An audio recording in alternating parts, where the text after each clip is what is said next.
जी।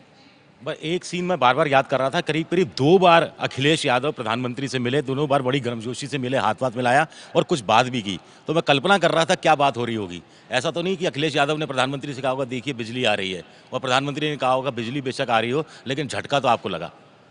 जी, लेकिन शायद फिलहाल आज मंच पर इस तरीके की बातें ना हो रही हों, सिर्फ और सिर्फ रस्मी मुबारकबाद देने का ये दिन। नहीं, मुझे लगता है देखिए लोकतंत्र की यही खूबसूरती है कि चुनाव एक बार हो जाएगा तो सारी तल्खी, सारी कड़वाहट मिट गई। अब एक सरकार बनी है। एक बार फिर से जरा ये तस्वीरें किस गर्मजोशी के साथ मुलायम सिंह यादव से मुलाकात की। जी हाँ, देखिए ये लोग बहुत परिपक्व राजनेता हैं और लंबे ये समय ये अखिलेश यादव भी आ गए, बाकायदा अमित शाह ने आवाज देकर बुलाया अखिलेश यादव को जो मंच पर दूसरी तरफ थे और फिर मुलाकात करवाई और कुछ मुलायम सिंह यादव अपने बेटे के बारे में बता भी रहे हैं प्रधानमंत्री नरेंद्र मोदी। देखिए बॉडी लैंग्वेज से कतई नहीं लग रहा कोई शिकवा है, कोई शिकायत है। चुनाव जो बीत गई सो बात गई। अब आगे उनको विपक्ष में बैठना, उनको वहां पर सत्ता चलानी है तो ठीक है। ये कड़वाहट और तल्खी के साथ में इस तरीके से शासन प्रशासन नहीं चल सकता है और राजनेता चुनाव हो गया तो उसके बाद ये बैगेज लेकर क्यों चले। मुझे लगता है कि एक शुभ संकेत है, राजनीति ऐसे ही चलनी चाहिए। बिल्कुल, और मैं लिप रीड कर पा रही हूँ यहाँ पर अखिलेश यादव जैसे ही प्रधानमंत्री नरेंद्र मोदी की तरफ बढ़ रहे हैं उनका हाथ पकड़ के 2-3 बार उन्होंने कहा बहुत बधाई, बहुत बधाई,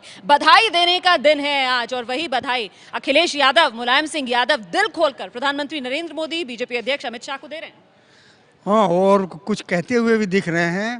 मुलायम सिंह तो उनके कान में भी कुछ कहे जिस पर मोदी जी ने सिर हिलाया, तो शायद बधाइयों के अलावा भी कुछ कह रहे हो, ये संकेत हो सकता ये है। देखिए कैसे अमित शाह ने बाकायदा हाथ से इशारा करके अखिलेश यादव को बुलाया और अखिलेश यादव बहुत बधाई कहते हुए नजर आ रहे हैं इन तस्वीरों में। गर्मजोशी के साथ प्रधानमंत्री नरेंद्र मोदी से हाथ मिला रहे हैं और मुलायम सिंह यादव का हाथ भी साथ था, मतलब तीनों का एक साथ हाथ मिलाना, मुलायम सिंह यादव, अखिलेश यादव और प्रधानमंत्री नरेंद्र मोदी। हाँ, ये एक स्वस्थ परंपरा है और हमारे समाज की ही परंपरा है। असल में ये कोई राजनीति की ही नहीं, हमारे समाज में भी लोग आपस में झगड़ते हैं, ये करते हैं, लेकिन फिर जाके मिल लेते हैं, हाथ मिला लेते हैं। तो ये भारतीय संस्कृति की झलक जो इस मंच पर देखने नहीं नहीं नहीं नहीं, और लेकिन मायावती का ना आना मुझे अभी भी लग रहा है कि ऐसा माहौल है जहाँ इतने सारे लोग जुटे, दूसरे राज्यों के लोग आए, सब पार्टियों के लोग आए, उसमें वो एक दिखावे भर के लिए भी आप अपनी बात पूरी कीजिएगा। देख लीजिए किस तरीके से मुलायम सिंह यादव ने प्रधानमंत्री नरेंद्र मोदी के कान में कुछ कहा,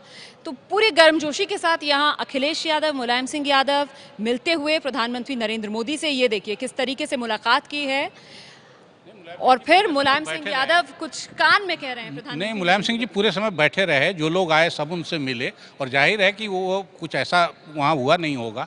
मिलने मिलाने का है और उस अवसर पे खड़े होने का है, वो आपके दिल का बड़प्पन बताता है। चुनावी नतीजे अपनी जगह हैं, वो सबको मालूम है, लेकिन उसके बाद आप आए, ये अपने आप में प्रदेश के लिए और बाकी पॉलिटिक्स के लिए अच्छा मैसेज जाता है। लोकतंत्र की खूबसूरती है ये और भारतीय संस्कृति, उसकी एक झलक इस मंच पर देखने के लिए। निश्चित तौर पे बस जो बात अभी अरविंद जी कह रहे थे मायावती वाली बात, उसके साथ में मैं कांग्रेस का भी मुझे कोई यहाँ पर प्रतिनिधित्व दिखाई नहीं पड़ा। मुझे लगता है कि हार को गरिमा के साथ स्वीकार करना आवश्यक है और ऐसे मौकों पर मुझे लगता है कि ना होना अपनी खींच दिखाना है। तो वो मायावती अगर यहाँ होती और कांग्रेस का भी कोई प्रतिनिधि बड़ा नेता यहाँ पर होता तो मुझे लगता है कि ज़्यादा राजनीति की भी इज्जत बढ़ती, सियासत की भी इज्जत बढ़ती, मंच की तो इज्जत बढ़ती ही बढ़ती। बिल्कुल, आप खुद ही अपने आप को दायरे में समेट रहे हैं और आप खुद ही दीवारें खड़ी कर रहे हैं एक तरीके से।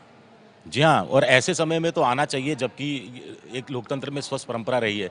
अब अखिलेश यादव आए, उनके पिता आए मुलायम सिंह यादव, और इतने लंबे समय तक बैठे रहे। कायदे से 10-15 मिनट बैठ के भी वो जा सकते थे, तो इतने लंबे समय तक बैठ के फिर उन्हीं बीजेपी के नेताओं के साथ जिनसे इतनी उनकी एक तरह से चुनावी रंजिश रही, वहाँ पे हंस के मिलना, हाथ मिलाना। और फिर बीजेपी को भी ज़रूरत है एक तरह से, अभी राज्यसभा में भी समाजवादी पार्टी की बहुत सारे बिलों को पास कराने में उनके भी और दूसरी नीतियों को लागू करने में भी उनकी ज़रूरत पड़ेगी बीजेपी को। ये है एबीपी न्यूज़, आपको रखे आगे।